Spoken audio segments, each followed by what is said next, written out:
Hello बच्चों। आज हम एनसीईआरटी की मल्हार पुस्तक जो हिंदी की छठी कक्षा के लिए लगाई गई है उसमें से पहली बूंद यह कविता पढ़ेंगे। तो आइए पढ़ते हैं पहली बूंद कविता। तो पहली बूंद कविता के कवि है गोपाल कृष्ण कौल। और अब हम कविता पढ़ते हैं। वह पावस का प्रथम दिवस जब पहली बूंद धरा पर आई, अंकुर फूट पड़ा धरती से, नवजीवन ले अंगड़ाई। तो कवि हमें क्या बताने की कोशिश कर रहे हैं वो हम अब कविता में जानेंगे। पावस पावस शब्द का अर्थ होता है बरसात, प्रथम यानी कि पहला, धरा यानी धरती, अंकुर जो बीज से निकलता है वो उसको अंकुर कहते हैं। अब देखते हैं इसका अर्थ क्या है। तो कवि कहते हैं कि वर्षा ऋतु के पहले दिन का वह अत्यंत मनोहरी चित्र कर रहे हैं हमारे सामने। पहला दिन होता है ना वर्षा का, जब अप्रैल और मई में बहुत सारी गर्मी होती है। गर्मी होने की वजह से हर जगह सूखा पड़ जाता है, पेड़ पौधे पूरे मुरझा जाते हैं। तो उसके बाद, उतनी गर्मी के बाद जब पहली बार बरसात होती है इस धरती पर, तो वह कितनी मनमोहक लगती है, कितना सुंदर लगता है पूरा पर्यावरण। इसके बारे में कवि हमें इस कविता में बता रहे हैं।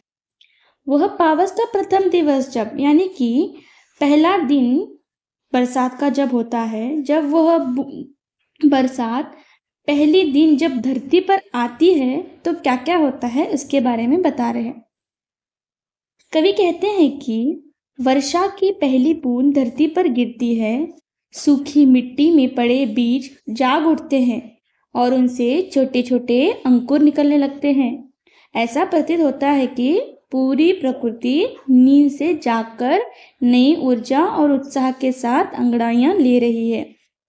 पेड़ पौधे, घास और फसलें नए जीवन का अनुभव कर रही है। वो पहली वर्षा केवल पानी ही नहीं लगती, बल्कि पूरे वातावरण में नई चेतना, ताजगी और आनंद भर देती है।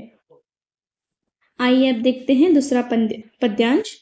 धरती के सूखे अधरों पर गिरी बूंद अमृत सी आकर, वसुंधरा को रोमावली सी हरी दुब पुल की मुस्काई, पहली बूंद धरा पर आई।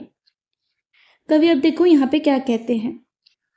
कवि कहते हैं कि कवि जो है वो कहते हैं वह धरती की तुलना एक प्यासे मनुष्य से कर रहे हैं।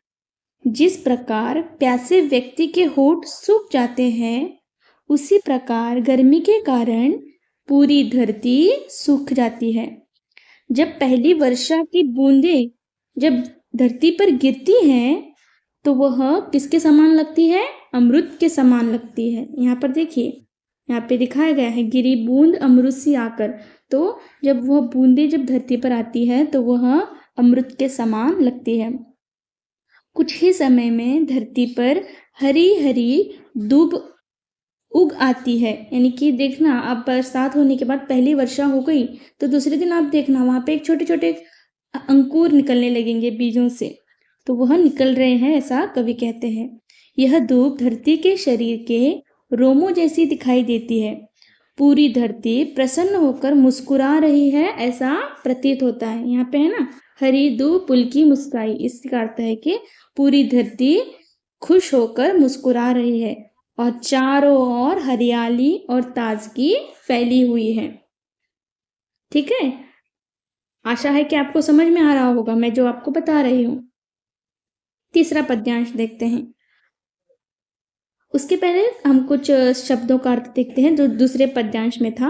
वसुंधरा, इस शब्द का अर्थ होता है पृथ्वी, रोमावली यानी शरीर के छोटे छोटे रोम, दुब यानी दुब, यहाँ पे शब्द देखो आप दिया गया है दुब। दुब का अर्थ होता है हरी घास, हरी घास उसको दुब कहते हैं।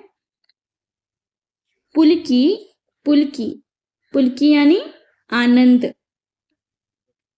ठीक है, आगे बढ़।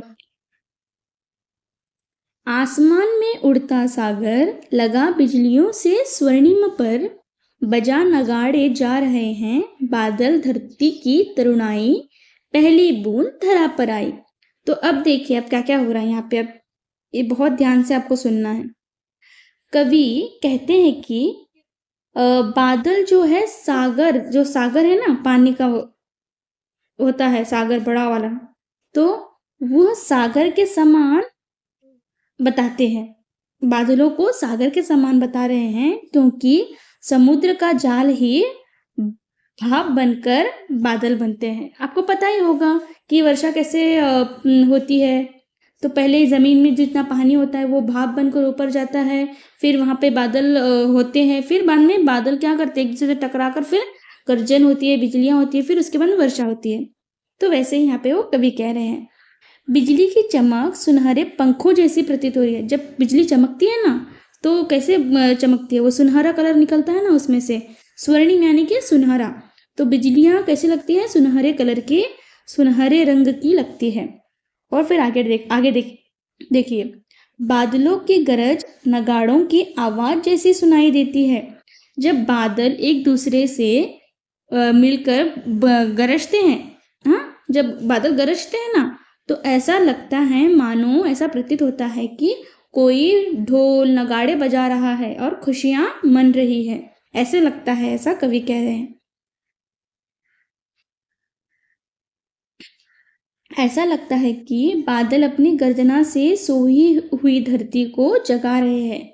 वर्षा होने से धरती फिर से युवा, सुंदर और जीवन से भरपूर दिखाई देने लगती है। खेत, पेड़ पौधे और वनस्पतियां फिर से हरे भरी लगने लगती है। तो यहाँ पे देखिए, यहाँ पे एक शब्द आया है तरुणाई, यानी कि धरती फिर से यंग बोलते हैं ना, बहुत ही जवान और युवा लगने लगती है धरती जब बरसात फिर से आती है। ठीक है, आगे बढ़ते हैं, जो अंतिम हमारा पद्यांश है। नीले नयनों सा यह अंबर, काली पुतली से ये जलधारा, करुणा विगलित अश्रु बहाकर धरती की चिर प्यास बुझाई। बूढ़ी धरती शस्य श्यामला बनने को फिर से ललचाई, पहली बूंद धरा पर आई। तो अब हम देखते हैं कवि यहाँ पे क्या कह रहे हैं। कवि ने आकाश की तुलना नीली आंखों से और बादलों की तुलना उन आंखों की पुतली से की है।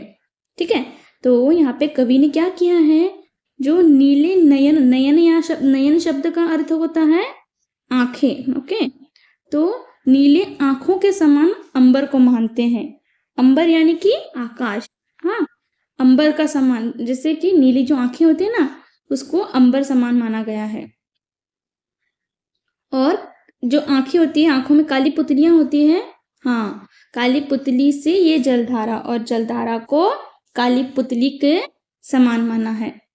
बादल दयालु होकर अपने आंसुओं के रूप में वर्षा का जल बरसा रहे हैं। यहाँ पे देखिए, करुणा विगलित अश्रु बहाकर, यानी कि बादल क्या हो गए हैं, दयालु हो गए हैं, मतलब खुशी से अपने अश्रु, यानी कि आंखों से जो पानी निकलता है ना उसको अश्रु कहते हैं, तो वह पानी अपने आंखों से बहा रहे हैं। क्योंकि वर्षा का जल क्योंकि वो जब वर्षा का जल जो होता है बहुत ही महत्वपूर्ण होता है सबके लिए, किसानों के लिए, पक्षियों के लिए, हमारे लिए, तो ये वर्षा आ रही है। लंबे समय से चली आ रही प्यास बुझा देते हैं जब ये वर्षा जमीन पर गिरती है। बहुत लोगों को बरसात की बहुत ज़्यादा प्रतीक्षा रहती है ना। गर्मी के कारण बूढ़ी और थकी दिखाई देने वाली धरती अब फिर से हरी भरी फसलों से भरने के लिए उत्सुक हो जाती है। तो यहाँ पे देखो, चीर प्यास बुझाई, यानी कि धरती क्या हो गई है उसकी, मतलब कुछ वो अभी बूढ़ी सी लग रही है, लेकिन जब वर्षा फिर से हो गई तो फिर से वह युवा बन गई, मतलब फिर से हरी भरी हो गई। वर्षा के कारण खेतों में फसलें लहलहाने लगती है और प्रकृति का सौंदर्य लौट आता है। फिर से यह प्रकृति कैसी लगने लगती है, हरी भरी लगने लगती है। यहाँ पे देखिए आप, बताया जा गया है कि पहली बूंद धरा पर आई। जब पहली बूंद धरा पर आती है तो क्या क्या होता है, इसके बारे में आज हमने इस कविता से जाना। तो कुछ शब्द आपको लग रहे होंगे यहाँ पे कठिन। तो पहला शब्द जैसे कि अंबर, अंबर इस शब्द का अर्थ होता है आकाश। पुतली, जो आंख के अंदर जो काली काली होते हैं ना, हाँ वही पुतली है, ठीक है। और फिर जलधर यानी कि जलधर, इसको बादल कहा जाता है। करुणा विगलित इस शब्द का अर्थ होता है, करुणा विगलित इसका अर्थ है दया से पिघला हुआ। अश्रु यानी कि आंसू। चीर प्यास इस शब्द का अर्थ है बहुत समय से लगी प्यास। शस्य श्यामला यानी हरी भरी फसलों से ढकी हुई धरती। शस्य श्यामला यानी कि हरी भरी फसलों से ढकी हुई धरती। तो आशा है आपको यह कविता समझ में आ गई होगी। धन्यवाद।